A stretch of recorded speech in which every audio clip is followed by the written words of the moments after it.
आप सुन रहे हैं जगत गुरु तत्वदर्शी संत रामपाल जी महाराज द्वारा लिखित पुस्तक जब जब भूल पड़े का पेज नंबर 48। कमाली की कथा इस प्रकार है। दीपिका व सूर्या वाली आत्मा मुसलमान धर्म में राबिया नाम की कन्या के रूप में जन्मी। जब वह 12-13 वर्ष की थी तब सत्पुरुष कबीर जी उसको जिंदा बाबा के रूप में जंगल में मिले, उसे ज्ञान समझाया। पूर्व जन्म के शुभ संस्कार से लड़की ने शीघ्र ज्ञान समझकर दीक्षा ले ली। 4 वर्ष वह साधना की, फिर धर्म के व्यक्तियों के दबाव से त्याग दी। मुसलमान धर्म वाली साधना करने लगी। पूरी कथा आप पुस्तक आध्यात्मिक ज्ञान गंगा तथा पुस्तक कबीर परमेश्वर में पढ़े। यहाँ केवल उसी प्रसंग पर चर्चा करूंगा जो आप जी को समझाना चाहता हूँ। राबिया गुरुद्रोही नहीं हुई, गुरु विमुख हो गई, यानी गुरुजी को त्याग दिया, यानी उनके द्वारा बताई सत्य साधना किसी कारण से त्याग दी, जिस कारण से उसको पूर्व जन्मों में की बाल भगवान कबीर जी की सेवा तथा राबी वाले जन्म में 4 वर्ष की सत्य साधना से 3 मानव जन्म और मिले। राबी वाले जन्म में विवाह हुआ, परंतु पति से मिलन भी नहीं किया। आजीवन ब्रह्मचर्य का पालन किया। मक्का धाम की हज यात्रा के दौरान मार्ग में एक कुतिया जो प्यास से मरने वाली थी को कुएं से जल निकालकर पिलाया, उसकी जान बचाई। कुएं की बाल्टी कुएं में गिरी थी, यानी बाहर नहीं थी। राबी ने अपने सिर के बाल उखाड़े, उनकी रस्सी बनाई, अपने शरीर के वस्त्र उतारकर रस्सी से बांधे, कुएं में वस्त्र भिगो भिगोकर कुतिया की प्यास बुझाई। सिर से रक्त निकला, उसे वस्त्रों के जल से साफ किया। गीले वस्त्र पहने यात्रा पर पैदल जा रही थी, चलने लगी। उसी समय मक्का वाला मंदिर उड़कर कुएं के साथ लगकर खड़ा हो गया। राबिया तो चली ही मक्के के लिए थी, तुरंत मक्के में प्रवेश किया। मक्का हवाई जहाज की तरह उड़ चला, उसी स्थान पर स्थापित हो गया। पूरे मुसलमान समाज में राबिया की भक्ति की चर्चा हुई। सबने मान लिया कि राबिया तो सीधी स्वर्ग यानी बहिसत में जाएगी, परंतु ऐसा नहीं हुआ। संत गरीबदास जी ने बताया है कि गोरख से ज्ञानी घने, सुखदेव जति जिहान, सीता सी बहु भार्या संत दूर अस्थान। अर्थात गोरखनाथ जी परमात्मा कबीर जी से ज्ञान सुनकर मान बैठा था कि मेरे समान कोई ज्ञानी है, परंतु पार नहीं हुआ क्योंकि उसको निज नाम नहीं मिला। परमेश्वर कबीर जी ने कहा है कि 33 अरब ज्ञान हम भाखा, मूल ज्ञान हम गुप्त ही राखा। सुखदेव ऋषि जैसे जति पुरुष दुनिया भर के हैं, यानी अनेकों हैं, जो केवल अपनी पत्नी तक ही सीमित रहे हैं तथा परस्त्री को कभी नहीं छुआ। सीता जैसी भार्या यानी पत्नी बहुत हैं, जो अपने पति के अतिरिक्त अन्य पुरुष में स्वपन में भी आस्था नहीं करती। परंतु मोक्ष तो सतगुरु की शरण में सत्य साधना मर्यादा में रहकर करने से होगा, केवल उपरोक्त महिमा से नहीं होगा। कहा है कि उपरोक्त प्रकार के मानव असंख्यों मिल जाएंगे, परंतु संत का घर दूर है, यानी संत यानी सतगुरु के समान महान व कल्याणकारक कोई नहीं है। ऐसे संत का मिलना सुदुर्लभ है। गीता अध्याय 7 श्लोक 19 में भी काल ब्रह्म ने कहा है कि हे अर्जुन, बहुनाम जन्मनाम अन्ते ज्ञानवान माम प्रपद्यते वासुदेवः सर्वम इति सह महात्मा सुदुर्लभः। अर्थात मुझ काल ब्रह्म की भक्ति अनेकों जन्म जन्मांतरों के बाद कोई एक करता है। अन्य जन्मों में सब अन्य देवी देवताओं की भक्ति करते रहते हैं, परंतु वासुदेवः यानी सर्वव्यापी सबका मालिक परम अक्षर ब्रह्म वही पूज्य है, वही सबका उत्पत्ति करता है, वही सबका धारण पोषण करता है, वही परमात्मा कहा जाता है। वही पुरुषोत्तम यानी उत्तम पुरुष है, वही वास्तव में अविनाशी है। आप सुन रहे हैं जगत गुरु तत्वदर्शी संत रामपाल जी महाराज द्वारा लिखित पुस्तक जब जब भूल पड़े का पेज नंबर 49। उसी की पूजा करो। यह ज्ञान बताने वाला और उसके पास तीनों नाम हो, उसको सार शब्द का ज्ञान हो और उसको उसके गुरु जी ने दीक्षा देने का अधिकार दिया हो, महात्मा सुदुर्लभ है, यानी मुश्किल से मिलता है। संत गरीबदास जी ने कहा है कि कोट्यों मध्य कोई नहीं राई झूमकरा, अरबों में कोई गरक सुनो राई झूमकरा। अर्थात संत गरीबदास जी ने एक झूमकरा नामक जिज्ञासु को बताया कि जो ज्ञान वर्तमान में मेरे पास है जो मेरे सतगुरु कबीर जी ने बताया है। वह ज्ञान तथा संपूर्ण मोक्ष मंत्र व नाम देने का अधिकार मेरे गुरु जी ने मुझे दिया है। ऐसा संत तेरे को करोड़ों में नहीं मिलेगा। कोई अरबों व्यक्तियों में एक मिलेगा जो गरक हो, यानी संपूर्ण ज्ञान हो, पूर्ण मोक्ष मंत्र हो तथा दीक्षा देने का अधिकार हो। वह गरक यानी भक्ति का धनी है। हरियाणा की भाषा में कहा जाता है कि यह व्यक्ति धन में गरक है, यानी घना धनवान है। जो अच्छा पहलवान हो उसे भी कहते हैं कि हांगे में गरक है, यानी बहुत ताकतवर है। वह संत वर्तमान में दास यानी रामपाल दास है। सतगुरु कबीर जी स्वयं संत बने थे, स्वयं ही सतपुरुष के अवतार बने, यानी स्वयं सतपुरुष हैं। संत, सतगुरु तथा साहिब में कोई अंतर नहीं है। गरीब, सतगुरु, संत और अवतारा, तीन कला एके दरबारा। गरीब साहिब से सतगुरु भये, सतगुरु से भये संत। धर धर भेष विशाल अंग, खेले आदि और अंत। अर्थात कबीर परमेश्वर जी परमेश्वर से सतगुरु तथा संत बने। वे भिन्न रूपों में स्वयं ही आदि अंत यानी सदा ही लीला करते हैं। भक्त कबीर व दास कबीर भी वही होते हैं, यानी एक ही समय में वे सतगुरु, संत, दास तथा भक्त होते हैं। जो साकट संजय दिल्ली कहता है कि एक समय में एक सतगुरु होता है, एक संत एक ही दोनों रूप में नहीं होता, उसकी यह भी झूठ सिद्ध हुई। कथा राबिया की चल रही है। राबिया के चमत्कार को देखकर सबने स्वर्ग में जाने योग्य मान ली थी, परंतु उस पुण्यात्मा की बहुत दुर्गति हुई। राबी का शरीर त्याग कर कन्या का मानव जन्म प्राप्त हुआ। उसने वैश्या का नरकीय जीवन जिया। गणिका का शरीर त्याग बंसुरी नाम की कन्या का जन्म मुसलमान धर्म में हुआ। प्रसिद्ध गायिका हुई। अल्लाह की महिमा के शब्द यानी राग गाया करती थी। मुसलमान धर्म के अनुसार धार्मिक क्रिया किया करती। बांसुरी ने मुसलमान काजी, मुल्ला व पीरों से सुना था कि जो मक्का में बनी धार्मिक मस्जिद में मर जाता है वह सीधा जन्नत यानी स्वर्ग में जाता है। बांसुरी वाली आत्मा अल्लाह के प्रति कुर्बान थी। उसने जन्नत यानी स्वर्ग में जाने के लिए अपना सिर काटकर मक्के वाली मस्जिद में चढ़ा दिया। अपनी कुर्बानी दे दी, परंतु कुछ हाथ नहीं लगा। इसके पश्चात बादशाह सिकंदर लोधी के धार्मिक गुरु शेख तकी के घर कन्या का जन्म हुआ। 12 वर्ष की आयु में मृत्यु हो गई। कब्र में शव दफनाया गया। आत्मा धर्मराज के दरबार में अगले अन्य प्राणी के जन्म के इंतजार में लाइन में खड़ी थी। परमेश्वर कबीर जी ने शेख तकी को प्रेरित किया। उसने अपनी लड़की को जिंदा करने की शर्त रखी। राजा सिकंदर लोधी व दिल्ली तथा आसपास के हजारों व्यक्ति जो दर्शक खड़े थे, कब्र खुदवाकर मृत लड़की को कबीर परमेश्वर जी ने जीवित किया। लड़की ने लगभग 1.5 घंटा ऊंची आवाज में अपनी आप बीती बताई तथा साथ खड़े कबीर जी को अल्लाहु अकबर यानी सबका मालिक बताया और बताया कि इनसे दीक्षा लेकर 4 वर्ष भक्ति करने से 3 मानव जन्म मिले। आप सुन रहे हैं जगत गुरु तत्वदर्शी संत रामपाल जी महाराज द्वारा लिखित पुस्तक जब जब भूल पड़े का पेज नंबर 50। अब मेरा मानव जन्म का संस्कार नहीं बचा था। ये परमात्मा धर्मराय दरबार में अभी अभी गए। धर्मराय को धमकाया कि यह आत्मा मेरी है, इसे छोड़ो। धर्मराय ने खड़ा होकर इनका सत्कार किया। हाथ जोड़कर मेरे को इनके हवाले कर दिया। लड़की ने अपने पिता शेख तकी के घर जाने से इनकार कर दिया। अपने परमपिता कबीर जी के घर पुत्री रूप में गई। दीक्षा ली। पुनः सतगुरु शरण में आई। तब उस आत्मा का काल के जाल से छुटकारा हुआ। आप सभी आत्माएं जो दास यानी रामपाल के उपदेशी और जो आगे दीक्षा लेंगे, उन सबको परमात्मा कबीर जी ऐसे ही युगों युगों से पीछे पड़कर धर्म, कर्म, भक्ति से चार्ज करते रहे हैं। अब आप मोक्ष प्राप्ति के अंतिम चरण में हो, अब गलती ना करो। दया करो उस परमेश्वर पर। गरीब लख बर शूरा जूझी, लख बर सावंत देह, लख बर यति जिहान में, तब सतगुरु शरणा ले। अर्थात पूर्व जन्म की धार्मिक कर्मी आत्मा शूरवीर होती है। शूरवीर कोई बुराई नहीं करता, निर्बल को नहीं सताता, अन्यायी बलवान से कभी नहीं डरता, अन्याय न करता है, न सहन करता है।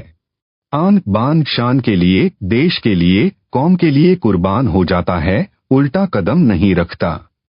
ऐसी आत्मा लाख जन्मों में रही हो और जो सावंत देह वाला होता है, उसके एक या दोनों हाथ घुटनों से नीचे तक लंबे होते हैं, वह भी महापुण्यात्मा होता है। ऐसी आत्मा लाख जन्मों में रही हो और जो आत्मा लाख जन्मों में जती रही हो, ऐसी आत्मा को परमेश्वर कबीर सतगुरु जी अपनी शरण में लेते हैं। आप जो दास से उपदेश प्राप्त हो, इनसे भी कई गुना नेक रहे हो। आप तो अंतिम चरण में पहुंच गए हो। जो अब गलती करेगा उसको फिर लंबा सफर तय करके इस अंतिम चरण तक पहुंचना होगा। जो गुरुद्रोही नहीं हुआ, वैसे साधना त्याग कर मनमाना आचरण करने लगेगा। वह जो गुरुद्रोही हो गया, उसका तो बेड़ा गर्क हो जाएगा। उसको तो असंख्यों युगों तक सतगुरु कबीर जी की शरण नसीब नहीं होगी। जो सतगुरु विमुख राबिया की तरह हो गया, उसे लंबा सफर तय करना होगा। अच्छे बुरे मानव जन्म पाएगा, जैसे राबिया ने गणिका तक का पाप कर्म किया, बेशर्मी का जीवन भी जिया। कल्याण फिर सतगुरु शरण में ही हुआ। सतगुरु विमुखा जुग जुग रोवै, मानुष जन्म पाकर खोवै। आप जी ने पिछले भक्तों की दशा देखकर सबक लेना चाहिए, सतर्क होना चाहिए। समझा है तो सिर धर पाव, बहुर नहीं रे ऐसा दा। अर्थात यदि उपरोक्त विचारों से कुछ समझ आई है तो शीघ्र लौट आओ सतगुरु की शरण में। यह अंतिम चरण है। आपका यह दाव फिर नहीं लगेगा। परमेश्वर की प्रिय आत्माओं, यह है वह मूल ज्ञान, तत्व ज्ञान, सार ज्ञान जो आज तक दास यानी रामपाल दास के अतिरिक्त किसी ने नहीं बताया।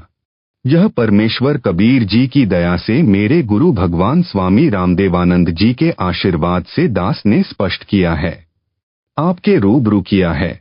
ऐसे यह 9 मन सूत सुलझाया है। काल का दूत होने की अन्य पहचान। संजय दिल्ली अपने आश्रम में प्रतिदिन की जाने वाली संध्या आरती में 5 ज्योति थाली में जगाकर आरती करता है। 5 ज्योति तो पांचों देवी देवताओं के लिए होती हैं। नंबर 1 ब्रह्मा सावित्री जी, number 2 Vishnu Lakshmi ji, number 3 Shiv Parvati ji, number 4 Ganesh ji तथा नंबर 5 दुर्गा देवी जी। आप सुन रहे हैं जगत गुरु तत्वदर्शी संत रामपाल जी महाराज द्वारा लिखित पुस्तक जब जब भूल पड़े का पेज नंबर 51। मंदिरों में 5 ज्योति लगाकर आरती की जाती है। संध्या आरती यानी शाम की आरती में केवल एक ज्योति सत्पुरुष की जलाई जाती है। एकै साधे सब सधै, सब साधे सब जाय, माली सींचे मूल को, फूले फले अघाय। दास यानी रामपाल दास मूल यानी रूट की पूजा करवाता है, जो पूर्ण ब्रह्म यानी सत्पुरुष कबीर जी की पूजा है। संजय काल का दूत है, यह सब साध रहा है यानी शाखाओं की पूजा करवाता है। इससे सिद्ध है कि यह काल का पक्का दूत है। इसका नाम खंड होते ही काल प्रविष्ट हो चुका है। अब यह जितने भी कदम उठाएगा वे सब सत्पुरुष कबीर जी के विरुद्ध उठाएगा। कहेगा कि मैं सत्पुरुष की पूजा करता हूँ। इसको स्वयं ज्ञान नहीं है कि तू क्या कर रहा है। इसकी बुद्धि पर काल बैठा है। संत गरीबदास जी ने स्पष्ट किया है कि गरीब सतगुरु संगत छोड़कर चाहे लाख वर्ष जप की इंद्री कर्म ना मोक्ष होए, रहे काल के अधीन। अर्थात जो भक्त सतगुरु का साथ छोड़ देता है, वह चाहे लाख वर्ष तक जाप करता रहे, उसके पाप कर्म कभी समाप्त नहीं होते, पूर्ण मोक्ष नहीं होता। वह काल ज्योति निरंजन के अधीन रहता है, यानी काल जाल में रह जाता है। इंद्री कर्म न मोक्ष होए का तात्पर्य है कि जो कर्म करते हैं वे 10 इंद्रियों से करते हैं। कर्म इंद्रियों यानी हाथ पैर आदि से जो पाप करते हैं या अनजाने में हो जाते हैं, जैसे चलते समय पैरों के नीचे जीव जंतु मरना आदि आदि, सतगुरु विमुख व निगुरे यानी गुरु बिना व्यक्ति को सब पाप लगते हैं। तथा ज्ञान इंद्रियों यानी आँख नाक कान जीभ यानी वचन से जो पाप कर्म होते हैं या किए जाते हैं, वे कभी मोक्ष यानी क्षमा नहीं होते। वह सतगुरु संगत छोड़ने वाला भक्त मती कभी काल जाल से नहीं निकल सकता, परंतु सतगुरु के भक्त को अनजाने में हुए पाप नहीं लगते। संजय साकट का मूल ज्ञान। संजय दिल्ली की अज्ञानता का प्रमाण। संजय अज्ञानी 5 ज्योति लगाकर आरती करना सही बताता है। उसके लिए जिस वाणी को आधार बनाता है, कहता है कि आरती में भी लिखा है, वह संध्या आरती नंबर 1 की वाणी नंबर 2 है, जो इस प्रकार है। पाती पंच पौहप कर पूजा, देव निरंजन और न दूजा। विवेचन: इस वाणी में पाती पंच लिखा है, जिसका अर्थ है कि 5 पत्तियों और पौहप यानी फूलों से पूजा करें यानी करते हैं। यह विष्णु जी की पूजा है।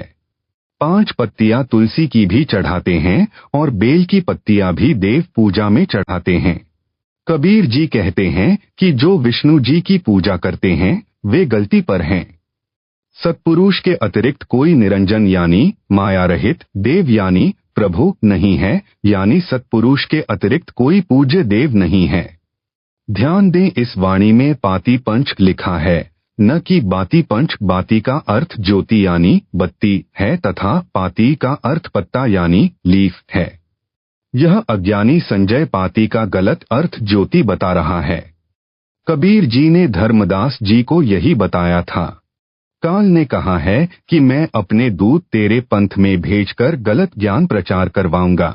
जो वाणी तो तेरी यानी कबीर जी की वाणी ही पढ़ेंगे और उनका अर्थ गलत करके तेरे अनुयायियों को सत्य पथ से भ्रमित करके मेरी यानी काल ज्योति निरंजन की शरण में रखेंगे, वे सब काल ब्रह्म के लोक में रह जाएंगे। संत गरीबदास जी ने कहा है कि भ्रम भक्ति ना कीजे भाई, तुम हो काल की फर्दी माही। अर्थात संत गरीबदास जी ने कहा है कि हे भाई, तुम काल के दूत गुरु के द्वारा भ्रमित किए हो, उसके द्वारा भ्रम पैदा करके बताई गलत भक्ति न करो। आप सुन रहे हैं जगत गुरु तत्वदर्शी संत रामपाल जी महाराज द्वारा लिखित पुस्तक जब जब भूल पड़े का पेज नंबर 52। इस गलत भक्ति से तुम काल ज्योति निरंजन की फर्दी यानी फरद में चढ़े हुए हो, यानी आप पर काल का मालिकाना हक है।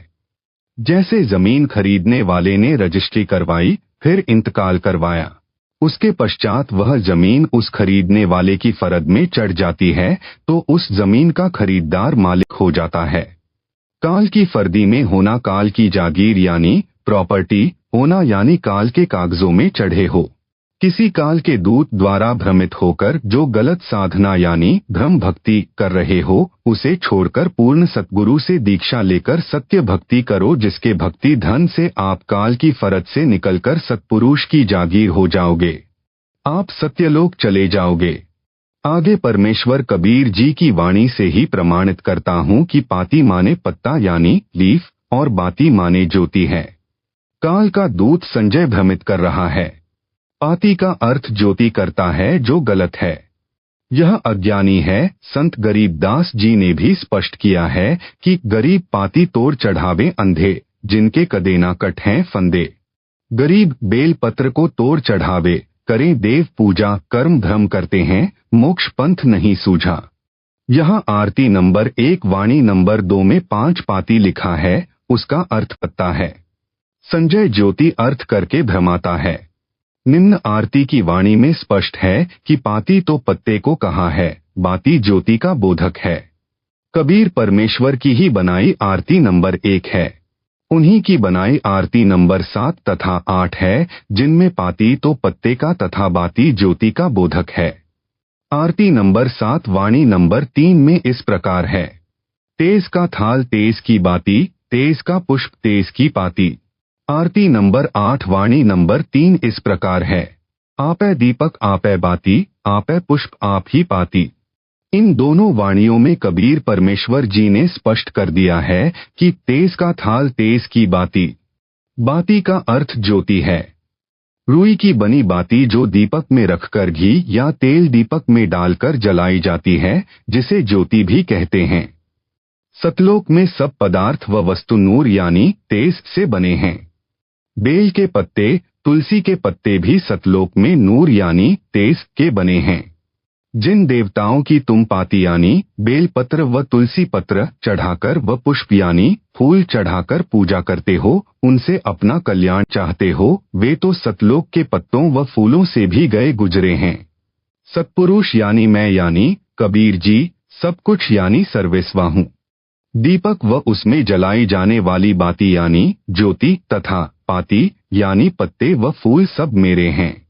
इन दोनों वाणियों ने स्पष्ट कर दिया है कि बाती तो ज्योति का बोधक है तथा पाती शब्द पत्ते का बोधक है। दीपक की बाती रुई से बनाई जाती है, दिए में रखकर घी डालकर जलाई जाती है, तब वह ज्योति कहलाती है। जो पाती का अर्थ ज्योति करके भक्तों को भ्रमित कर रहा है, इससे सिद्ध हुआ कि संजय दिल्ली महाज्ञानी है। नीम हकीम खतरा एजान है, काल का दूत है। परमात्मा की वाणी का गलत अर्थ करके भोले भक्तों भक्तमतियों को भ्रमित करके अपने जाल में फंसाकर नरक ले जाना चाहता है। इससे बचो। कबीर जी ने कहा है कि चोर चुरावे तुम बड़ी गाड़े पानी माही, वह गाड़े वो ऊपर आवे यूं सच्चाई छानी नाही। यदि कोई किसी का तुम्बा यानी सूखा मतीरा चुराकर जल में दबाता है तो वह जल में डूबता नहीं, न दबता है, ऊपर आता है। आप सुन रहे हैं जगत गुरु तत्वदर्शी संत रामपाल जी महाराज द्वारा लिखित पुस्तक जब जब भूल पड़े का पेज नंबर 53।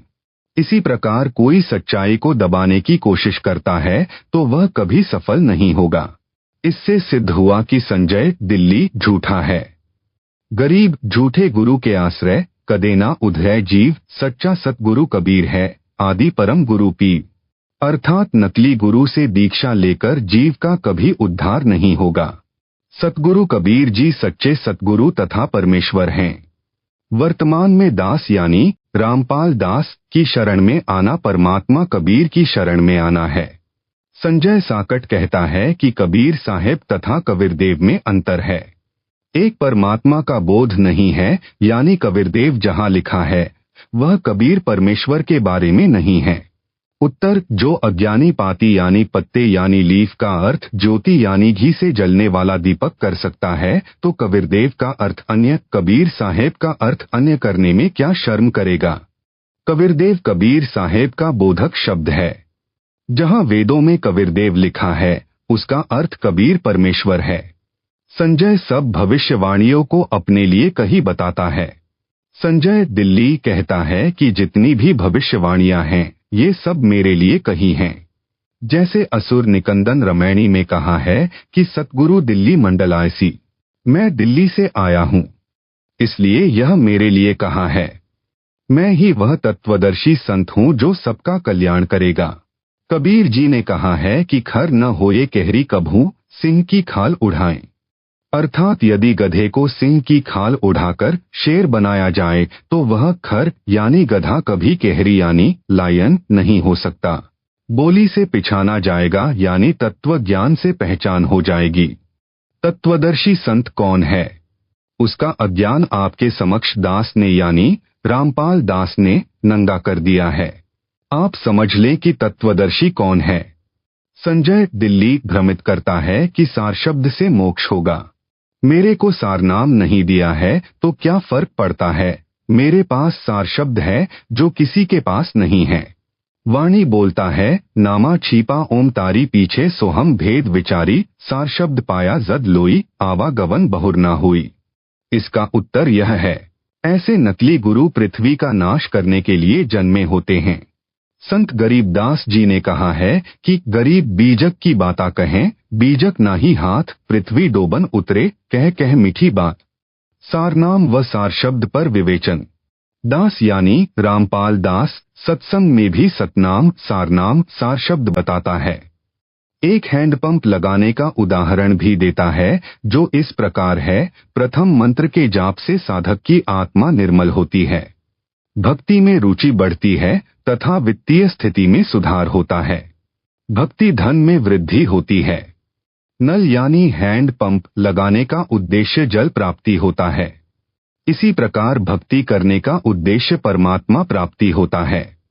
हैंडपंप लगाने के लिए पाइप व नल की मशीन आदि खरीदने के लिए धन की आवश्यकता होती है। जिसके पास रुपया है वही नल लगवा सकता है। भक्ति रूपी नल के लिए प्रथम मंत्र की कमाई से पाइप खरीदी जाएगी यानी सतनाम मिलेगा जिसका श्वास उश्वास से जाप किया जाता है। जैसे पाइप को जमीन में लोवर करने के लिए बोकी यंत्र से बोर बनाना होता है। बोकी जमीन के अंदर बाहर चलाई जाती है। जब बोर जल तक पहुंच जाता है तो मिस्त्री यानी गुरुजी नल की मशीन लगा देता है। आप सुन रहे हैं जगत गुरु तत्वदर्शी संत रामपाल जी महाराज द्वारा लिखित पुस्तक जब जब भूल पड़े का पेज नंबर 54। मशीन को सारनाम जानो। सारनाम का स्मरण करना होता है। जैसे जल निकालने के लिए नल की मशीन का हैंडल पकड़कर उसे बाहर भीतर चलाना होता है, तब जल मिलता है। सारनाम का स्मरण करने से परमात्मा मिलता है। परमात्मा सार शब्द है। परमात्मा प्राप्त करवाना सार शब्द देना है। भक्त को सतनाम व सारनाम की कमाई पूरी करवाकर उसे सार शब्द दिया जाता है। यह सार शब्द देना है। संजय साकट, दिल्ली, मेरी सत्संग की वीडियो से वाणी सुनकर विद्वान बना फिरता है। कहता है कि नामा छिपा ओमतारी पीछे सोहम भेद बिचारी, सार शब्द पाया जद लोई, आवागवन बहुर ना हुई। इसका अर्थ करता है कि सार शब्द से जन्म मरण मिटेगा। सारनाम की क्या आवश्यकता है। वाणी में सारनाम नहीं लिखा जो ऊपर बताई है। सीधा सार शब्द पाया जद लोई, आवागवन बहुर ना हुई। झूठ बोलता है कि वह सार शब्द मेरे यानी संजय के पास है। वाणी बोलता है कि 33 अरब ज्ञान हम भाखा, मूल ज्ञान गुप्त ही रखा। विवेचन रामपाल दास द्वारा विवेचन। यही तो गुप्त ज्ञान है जो किसी को नहीं बताया, केवल रामपाल दास को बताया है। संत गरीबदास जी की वाणी है। सोहम ऊपर और है, सत सुकृत एक नाम, अर्थात ओम से ऊपर सोहम, सोहम से ऊपर सारनाम, सारनाम से ऊपर सार शब्द यानी कबीर परमात्मा मिलेगा। जैसे ऊपर नल के उदाहरण में बोकी बाहर भीतर लगाना यानी सतनाम का जाप करने से पानी तक पाइप पहुंची। मशीन को सारनाम मानो, उसका भी स्मरण करना है, यानी मशीन भी हैंडल से चलानी है। फिर पानी मिलेगा यानी सार शब्द मिलेगा, अर्थात सतपुरुष कबीर मिलेगा। यह सार शब्द है। इस शब्द में नामा छिपा ओमतारी में सारनाम जानबूझकर संत गरीबदास जी ने नहीं लिखा। जैसे ब्रह्म वेदी में मूल कमल का मंत्र यानी नाम लिख दिया, स्वाद कमल का नाम लिख दिया, नाभि कमल का नाम लिख दिया, हृदय कमल का नाम लिख दिया, कंठ कमल का छोड़ दिया, फिर पूरा मंत्र संत गरीबदास जी ने आगे कहीं लिख दिया। इस अनाड़ी संजय, दिल्ली, ने मेरे से दीक्षा में प्रथम मंत्र न लिया होता तो यह ब्रह्म वेदी पढ़कर कहता कि कंठ कमल का नाम कहीं जपने का नहीं है। वाणी भी बोल देता कि देखो, हृदय कमल तक के नाम हैं, कंठ कमल का जाप नहीं है। इसकी कोई आवश्यकता नहीं है। फिर इस अज्ञान को तत्वज्ञान कहकर भोले भक्तों को गुमराह करता। संजय साकट, दिल्ली वाला, मेरे यानी रामपाल दास के सत्संगों से शब्द की वाणी सुनकर अपने को तत्वज्ञानी बताता है। यह अज्ञानी संजय, दिल्ली, एक शब्द की वाणी अपने अज्ञान को तत्वज्ञान सिद्ध करने के लिए कहता है कि संत गरीबदास जी ने कहा है, दिव्य दृष्टि खुली हमारी सार शब्द से टोया वो, गरीबदास गायत्री लापी शीश पीठ जम रोया वो। मैं यानी रामपाल दास उस संजय, दिल्ली, से प्रश्न करता हूँ कि हे नकली तत्वदर्शी, तू गायत्री लापी का अर्थ बता। वह गायत्री बता जिस गायत्री के लापने से काल सिर कूटकर रोता है। यही तो गुप्त ज्ञान है। यह रहस्य है जो यह दास सार शब्द देते समय उजागर यानी डिस्क्लोज करता है। दिव्य दृष्टि कैसे खुलेगी? दास यानी रामपाल दास बताता है। सतनाम व सारनाम के जाप से दिव्य दृष्टि खुलेगी, फिर सार शब्द से पूर्ण ब्रह्म मिलेगा। आप सुन रहे हैं जगत गुरु तत्वदर्शी संत रामपाल जी महाराज द्वारा लिखित पुस्तक जब जब भूल पड़े का पेज नंबर 55। संजय, दिल्ली, मेरे सत्संग की वीडियो तथा ऑडियो सुनकर वह उन भोले भक्तों को सुनाकर अपने को तत्वदर्शी संत सिद्ध करने की कुचेष्टा कर रहा है। ऊपर लिखी वाणी तो बोलता है प्रभावित करने के लिए। भक्त मान लेते हैं कि संजय को सार शब्द का पता है। दास यानी रामपाल दास का कहना है कि इसको सारनाम ही नहीं मिला है। सार शब्द तो दूर की कौड़ी है।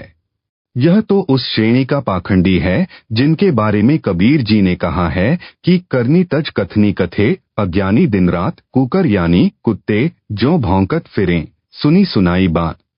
गरीबदास जी ने वाणी में कहा है कि यह सार शब्द डोट डोट है। लहिया जाए तो लहिए यानी समझ सके तो समझ ले। जो डोट लगाए हैं इस स्थान पर वाणी में सार शब्द लिखा है। इस पत्र में नहीं लिखूंगा। यह सार शब्द दास देता है, यानी परमात्मा को प्राप्त करवाता है। हे अज्ञानी, हे ढोंगी, बता तेरा तत्वज्ञान इससे भिन्न कौन सा है जिसे सार शब्द कह रहा है। कबीर परमेश्वर ने कहा है कि संतों शब्द शब्द बखाना शब्द फांसा सब कोई शब्द भेद नहीं पहचाना।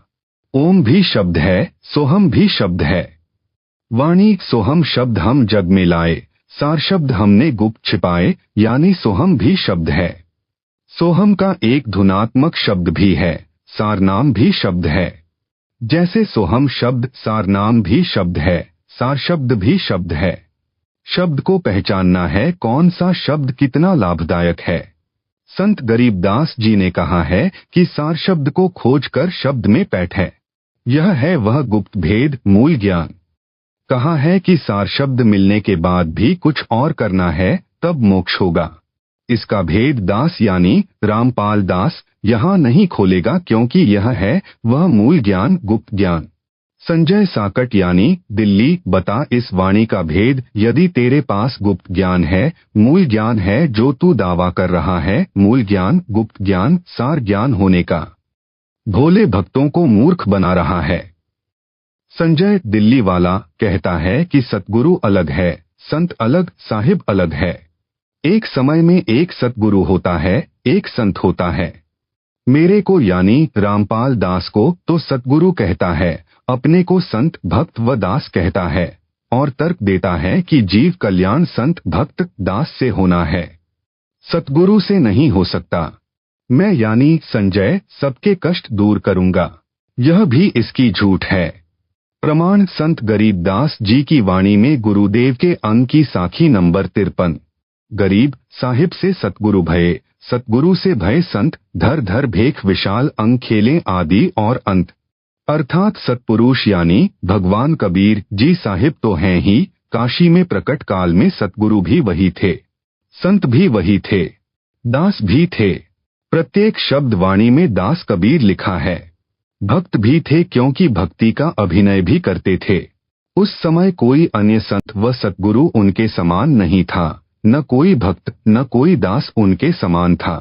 अब्राहिम सुल्तान के बाग में नौकरानी का रूप बनाकर गए। सुल्तान ने कौड़े मारे तो भी उसे कोई दंड कबीर परमेश्वर जी ने नहीं दिया। वे तो सुल्तान को भस्म भी कर सकते थे। वर्तमान में यह दास यानी रामपाल दास सतगुरु है तथा संत भी है। भक्ति करता हूँ, भक्त हूँ। प्रत्येक प्रवचन में व वाणी में दास कहता हूँ। संजय दिल्ली का यह कहना भी झूठ है।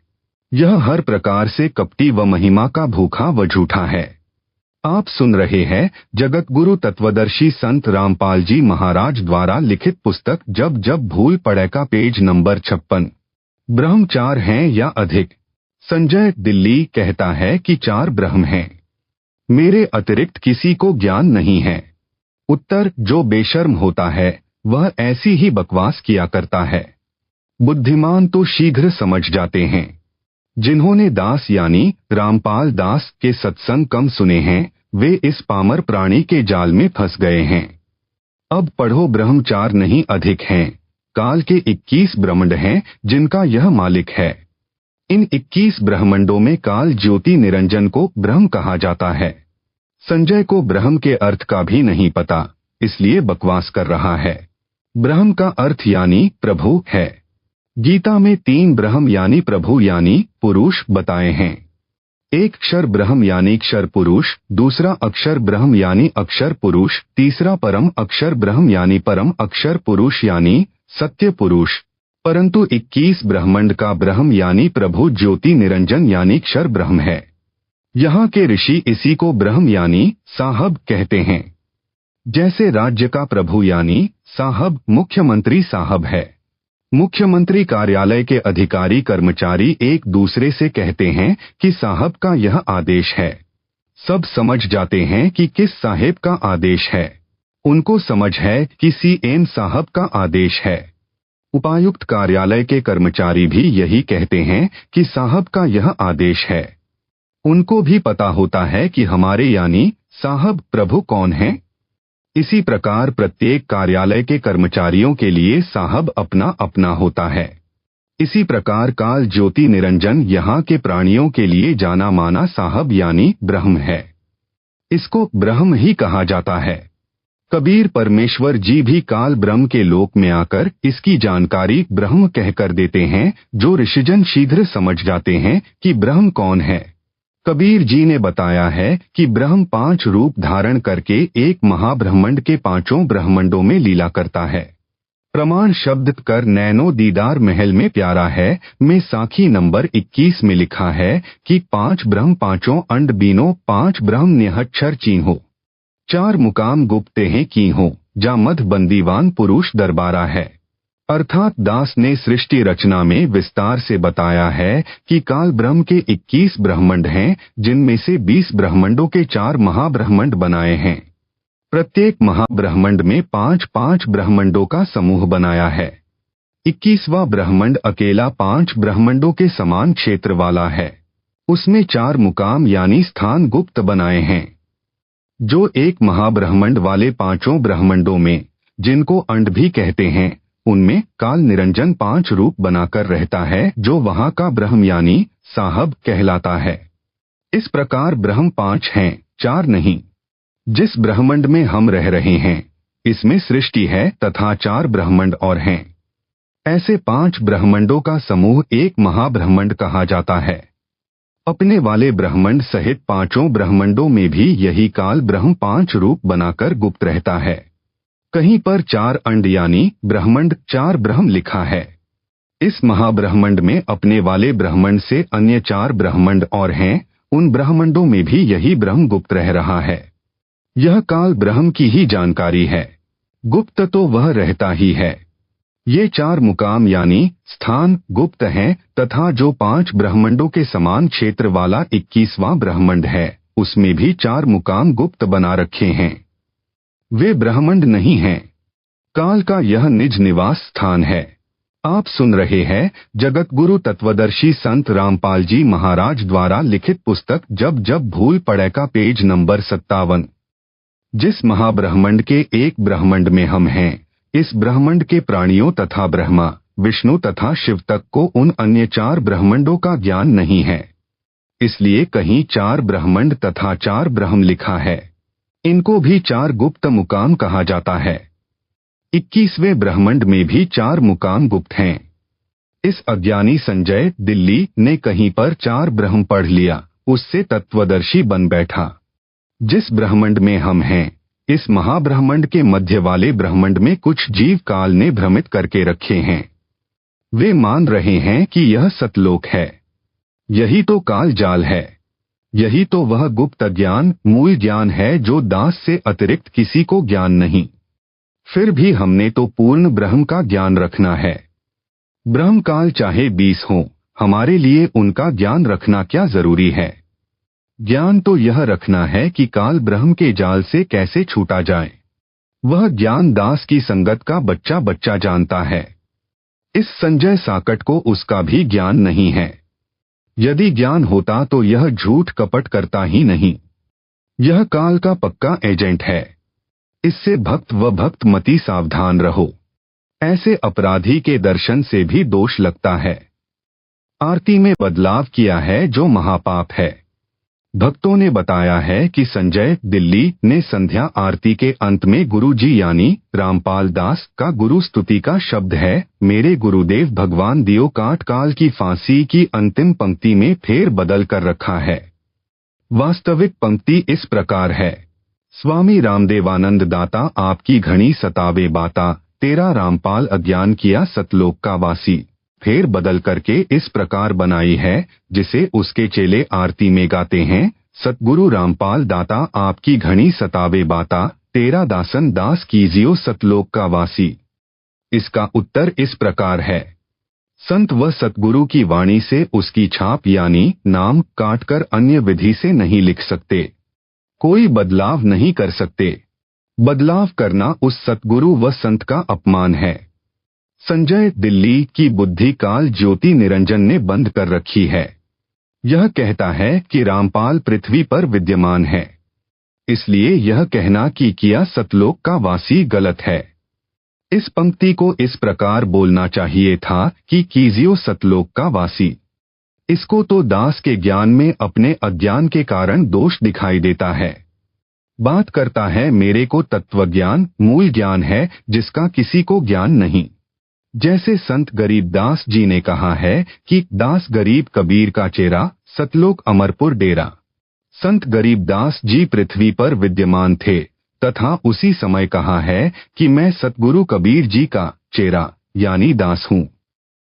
मेरा डेरा यानी निवास सतलोक यानी अमरपुर में है, यानी मैं सतलोक का वासी हूँ जो मेरे सतगुरु कबीर जी ने सतलोक का वासी किया हूँ। अज्ञानी संजय तो है ही काल का एजेंट। इसने तो वाणी के अर्थों का अनर्थ करके बताना ही है क्योंकि इसने नरक में जाना है। जो अज्ञानी हैं, उनकी जड़ बुद्धि पत्थर के समान जड़ है। वे इन तत्व ज्ञान से भरी अमृतवाणियों को कैसे समझ सकते हैं। उनमें एक संजय दिल्ली है। यदि यह दास इस वाणी में इस प्रकार बदलाव करे, दास रामपाल स्वामी रामदेवानंद का चेहरा कीजियो सतलोक अमरापुर डेरा, कैसा लगेगा। आप सुन रहे हैं जगत गुरु तत्वदर्शी संत रामपाल जी महाराज द्वारा लिखित पुस्तक जब जब भूल पड़े का पेज नंबर 58। संत गरीबदास जी का अपमान परमात्मा कबीर जी का अपमान है जो महापाप का कारण हो जाएगा। इसी प्रकार दास के गुरु स्तुति शब्द में फेर बदल करके संजय जालिम ने घोर अपराध किया है। मैंने किसी को नाम देने की आज्ञा नहीं दे रखी, न आज्ञा दूंगा। मैंने यानी रामपाल दास ने किसी को नाम देने की आज्ञा नहीं दे रखी है। यह दास यानी रामपाल दास किसी को नाम देने की आज्ञा नहीं देगा। कलयुग में मेरे पश्चात मेरे यथार्थ कबीर पंथ यानी कबीर सागर में कबीर वाणी अध्याय में लिखा 13वां पंथ यह है जो दास से चला है। में मेरे अतिरिक्त कोई गुरु नहीं होगा। कबीर जी के पंथ यथार्थ भक्ति मार्ग का नाश स्वयंभू गुरुओं ने किया। काल के दूत घुस गए, जगह जगह आश्रम बनाए। भारत देश में दया धर्म की कमी कभी नहीं रही है। दानवीर अनेकों रहे हैं, वर्तमान में भी हैं जो भावना में बहकर नकली असली को न पहचानकर दोनों हाथों दान करते हैं। इसी कारण से आगे किसी को गुरु पद नहीं दिया जाएगा। जैसे ईसा मसीह जी के बाद कोई गुरु नहीं हुआ। यह पंथ कितना फैला, विश्व में छाया है। हजरत मोहम्मद जी के बाद कोई गुरु नहीं बना। यह पंथ कितना फैल गया। सिख पंथ में 10वें सिख गुरु श्री गोबिंद सिंह जी ने भी आगे गुरु पद बंद किया। उसके बाद सिख पंथ विश्व में फैल गया। अब यही निर्णय दास ने लिया है। आगे से मेरा वीडियो वाला इलेक्ट्रॉनिक शरीर ही सबको नाम देगा, ज्ञान देगा। सन 2008 से इसी शरीर में दास यानी रामपाल दास नाम दीक्षा वीडियो से दे रहा है। लाखों अनुयायियों ने इसी इलेक्ट्रॉनिक यानी नूरी स्वरूप से दीक्षा ली है। सबको अद्वितीय लाभ हुए हैं और हो रहे हैं, आगे भी होते रहेंगे। आप जी साधना व अन्य टीवी चैनलों पर प्रतिदिन सत्संग में भक्तों तथा भक्तमतियों के अपने मुख से सुनते हो। आगे भी कलयुग में इसी विधि से नाम दीक्षा दी जाती रहेगी। दास सतलोक चला जाएगा तो भी यही इलेक्ट्रॉनिक शरीर सत्संग करेगा तथा दीक्षा देता रहेगा। सबको इसी प्रकार लाभ होता रहेगा, कष्ट निवारण भी होगा, मोक्ष तो होना ही है जो सत्पुरुष कबीर जी की भक्ति का मूल उद्देश्य है।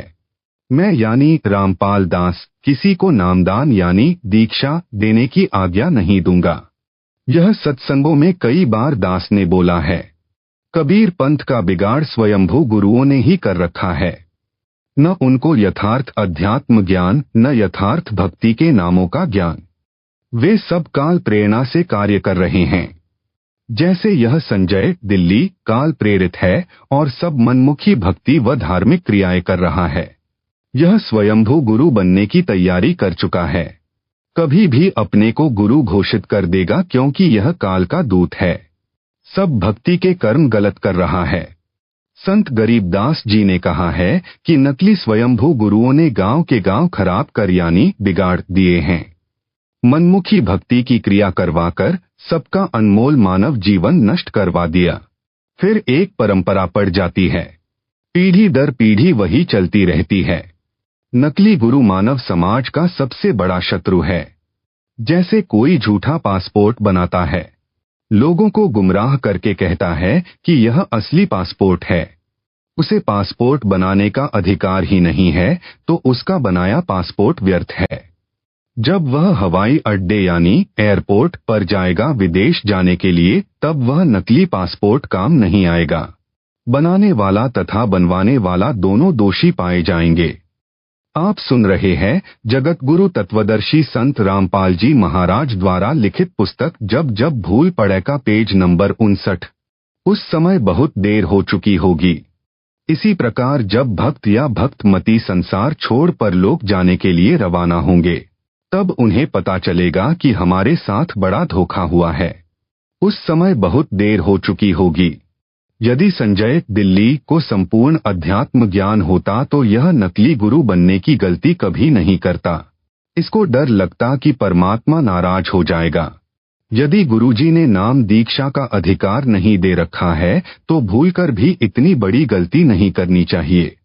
नकली गुरु के सिर पर उन सब जीवों के जीवन नष्ट करने के पाप का भार रखा जाता है।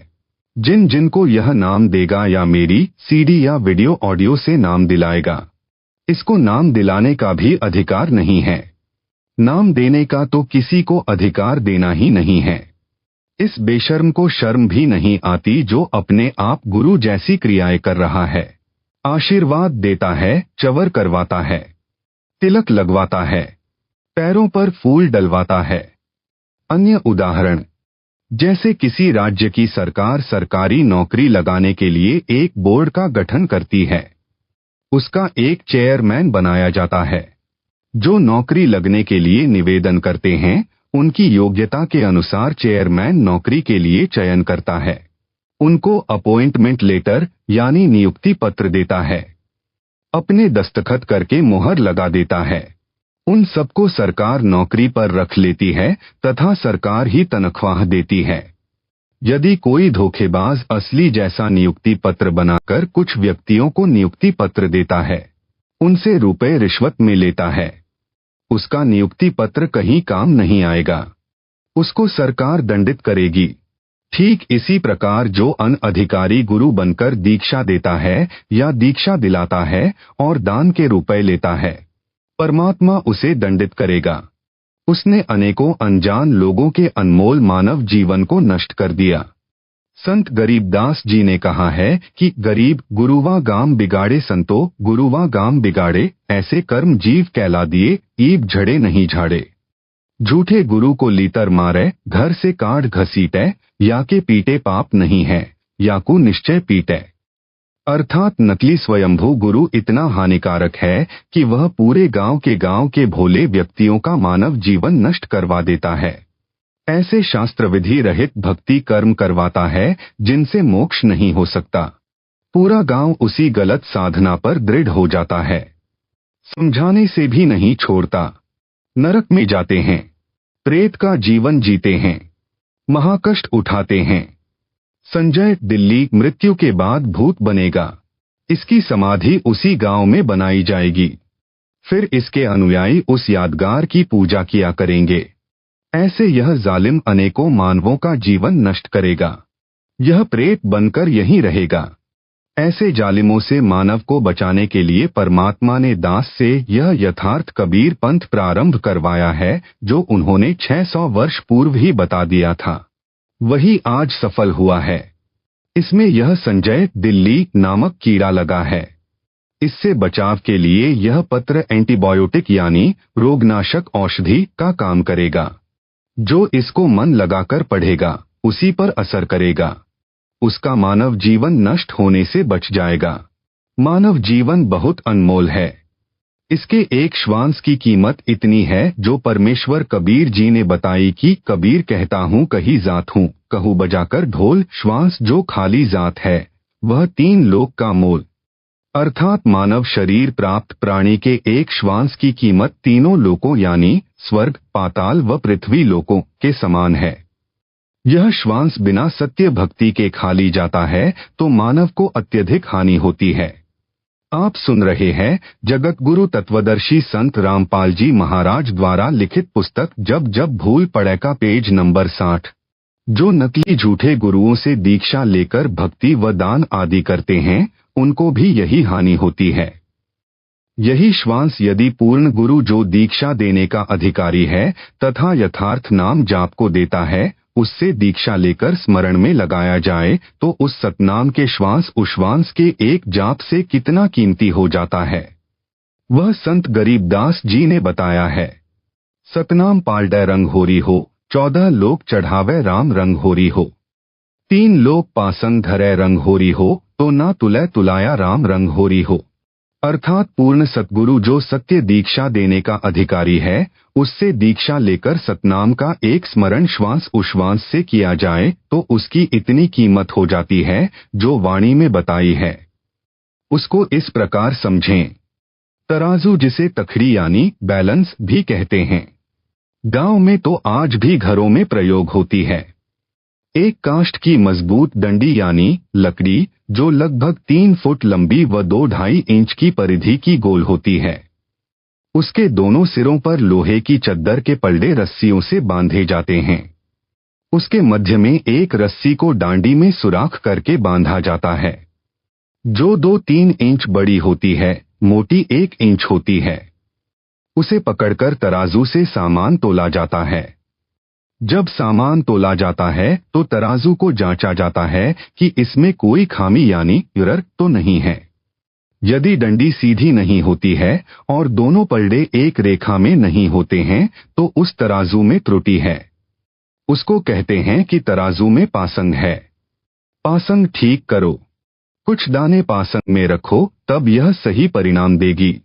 मान लो चने तोलने हैं और तराजू में कमी है तो उस पलड़े में कुछ चने रखे जाते हैं जो ऊपर उठा होता है। चने डालकर पलड़े एक रेखा में लाए जाते हैं। वे मुश्किल से मुट्ठी भर होते हैं, जिनसे तराजू के दोनों पलड़े सीधी रेखा में हो जाते हैं। वे चने मात्रा में 20 या 30 यानी मुट्ठी भर होते हैं तथा कुल तोले जाने वाले चनों की मात्रा 10 मन यानी 400 किलोग्राम भी हो सकती है। जिस पलड़े में मुट्ठी भर चने पासंग में रखे थे, उधर बट्टे यानी वेट रखे जाते हैं। जो चने पासंग वाले हैं वे सौदे में नहीं गिने जाते, वैसे ही पलड़े में पड़े रह जाते हैं। उनकी तो सौदे में गिनती भी नहीं होती। ठीक यही उदाहरण देकर संत गरीबदास जी ने समझाया है कि एक श्वास उश्वास से सतनाम का स्मरण करने से साधक के एक जाप की इतनी कीमत होती है कि तराजू के एक पलड़े में पूर्ण सतगुरु जिसे उसके गुरु जी ने दीक्षा देने का अधिकार दे रखा हो, उससे दीक्षा प्राप्त करके किया सतनाम का एक श्वास उश्वास का स्मरण रख दे। दूसरी ओर एक ब्रह्मांड में बने 14 लोकों यानी ब्रह्मा का लोक, विष्णु का लोक, शिव का लोक, देवी दुर्गा का लोक, इंद्र का लोक जो स्वर्ग से भिन्न राजधानी रूप है, वह धर्मराय का लोक, ज्योति निरंजन का लोक यानी ब्रह्म लोक, महत लोक, गोलोक आदि आदि को चढ़ा दे यानी रख दे तथा 3 लोक स्वर्ग लोक, पृथ्वी लोक तथा पाताल लोक को तो पासन के स्थान पर धरे यानी रखे तो भी एक सतनाम का विधिवत किया श्वास उश्वास से स्मरण वाला पलड़ा भारी रहेगा, वह उठेगा भी नहीं। परमेश्वर जी आपकी काल के दूतों यानी पागल कुत्तों पवन तथा संजय से रक्षा करे। इन दोनों को मैंने गुरुद्रोही घोषित कर रखा है। गुरुद्रोही की मानसिक स्थिति पागल कुत्ते जैसी हो जाती है, वह इधर उधर भटकता है, जिसको भी काटता है उसे भी पागल कर देता है। आप सुन रहे हैं जगत गुरु तत्वदर्शी संत रामपाल जी महाराज द्वारा लिखित पुस्तक जब जब भूल पड़े का पेज नंबर 61। सर्व संगत को पता हो कि पवन को जयपुर में नामदान की सेवा दे रखी थी। उसने दान में लाखों का घोटाला किया और संजय दिल्ली वाले से मिलकर संगत में अपनी इच्छा से मैसेज भेजने लगा। मेरे को पता चला तो पवन की नामदान से सेवा समाप्त कर दी। उस दिन के पश्चात इसकी कमाई बंद हो गई। यह बौखला गया और मेरे तथा मेरी प्यारी संगत के कुछ जिम्मेदार समर्पित भक्तों बहनों बेटियों पर कीचड़ उछालने लगा। मुझे पता चला कि संजय दिल्ली वाला और पवन दोनों मिलकर मेरे अनुयायियों को झूठ बोलकर मेरी जमानत करवाने के उद्देश्य से लगभग 50 लाख रुपए ठग चुके हैं। उन रुपयों का दुरुपयोग कर रहे हैं। मेरे द्वारा करोड़ों वर्षों से उलझे अध्यात्म ज्ञान को सुलझाने के पश्चात बनाई पुस्तकों व सत्संग डीवीडी को पढ़ सुनकर संजय तथा पवन विद्वान सिद्ध करने के उद्देश्य से सुलझे हुए ज्ञान का अड़ंगा बनाकर पुस्तकें बनाकर कर्म बिगाड़ रहे हैं। ये दोनों ऐसे विद्वान थे तो पहले क्यों नहीं लिखी पुस्तकें? ये दोनों अब भी भोले अनुयायियों को झूठी कथा सुनाकर मेरे खास वफादार सेवकों को, जो कोऑर्डिनेटर हैं, ट्रस्ट के सदस्य हैं तथा राष्ट्रीय समाज सेवा समिति के प्रधान या पदाधिकारी व सदस्य हैं, उनको अखबारों में छपी तमाम झूठी अफवाहों को आधार बनाकर बदनाम कर रहे हैं। मेरे मीडिया में सब झूठ छपा था। यह सरकार का षड्यंत्र था। ये दोनों गुरुद्रोही चाहते हैं कि सर्व संगत मेरे से भी हटकर इन पागल कुत्तों के साथ लग जाए और इनको दान दक्षिणा देवे। इनके मुंह संगत को ठगने का रस लग चुका है। इनकी हर कोशिश है कि किसी तरह संगत का भाव खराब करके नाम समाप्त करवा दें, क्योंकि ये काल के दूत हैं। ये स्वयं तो नरक की तैयारी कर चुके हैं, आप सबको भी खींचना चाहते हैं। परमेश्वर कबीर जी आपको सुरक्षित रखें। इनकी भावना इस बात से स्पष्ट है, कहते हैं संगत हिसार क्यों जाती है, यानी इनके पास क्यों नहीं आती। विचार करो, गुरुदेव हिसार हैं तो आप यानी सर्व संगत जन कहाँ जाओगे? सांप अपनी मणि को मुख से निकालकर बाहर रखकर सुबह के समय जब कुछ अंधेरा होता है, घास पर गिरी ओस जल को चाटता है। सर्प से मणि छीनने वाले एक लोहे के तसले की तली यानी बॉटम में नुकीली कीलें वेल्ड कर लेते हैं।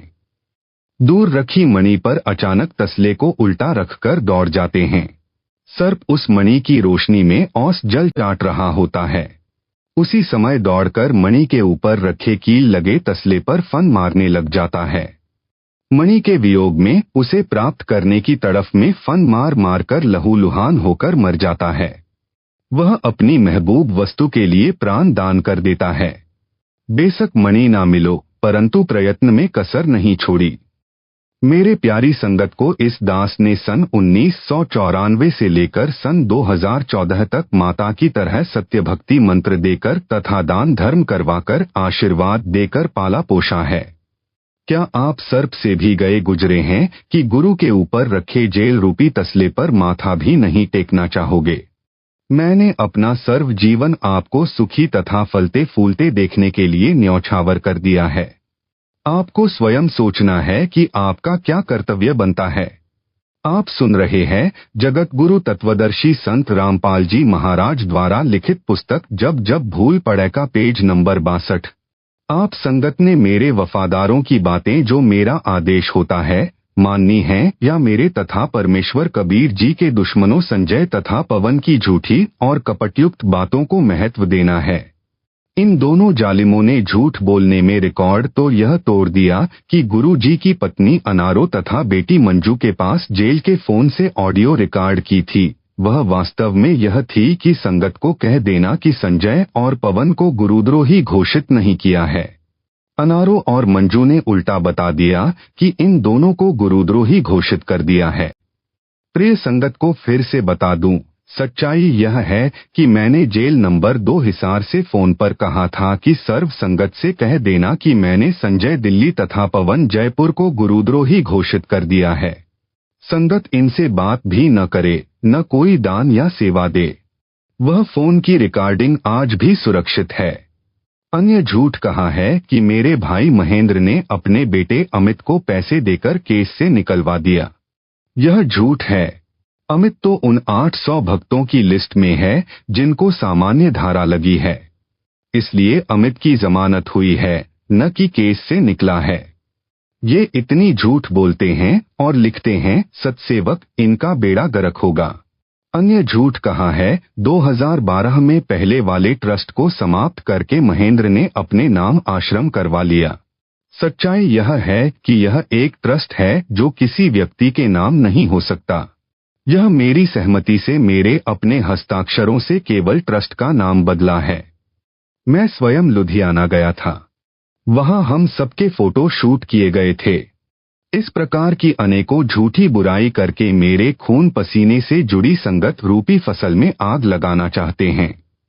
मैंने संजय तथा पवन व अन्य जो इनके द्वारा भ्रमित होकर इनका साथ दे रहे हैं उन सबके खिलाफ जेल नंबर 2 हिसार से जेल अधीक्षक के माध्यम से मुकदमा दर्ज करने के लिए पत्र श्री मुक्तसर साहेब के एसएसपी को भेजा है। इनके खिलाफ मुकदमा दर्ज हुआ और ये गिरफ्तार होकर जेल भी गए।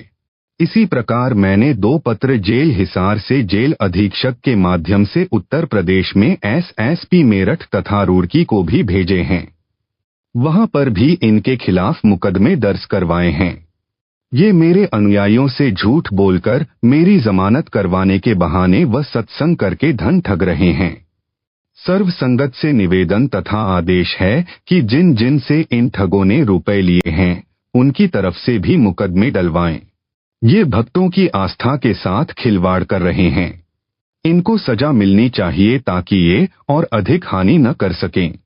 सर्व संगत मुझ दास पर विश्वास रखे कि जो भी दान या अन्य सेवा का रुपया पैसा आता है तथा जो खर्च होता है उस सब का हिसाब मेरे को मिल रहा है, मेरे आदेश से ही हो रहा है। आप विचार करें, जिन समर्पित भक्तों को ये दोनों दुष्ट बदनाम कर रहे हैं उन्होंने 940 भक्तों की जमानत करवा दी है, पुस्तकें छपवाकर वितरित करवा रहे हैं, सब मुकदमों को संभाल रहे हैं, 6 में बरी हो चुके हैं, 5 टीवी चैनलों पर परमात्मा का सत्संग चलवा रखा है, उनका खर्च भी हो रहा है। जाट आरक्षण का समर्थन मेरी आज्ञा से हुआ है। हमने जाति धर्म को न देखकर सरकार की दमनकारी नीति का विरोध किया है।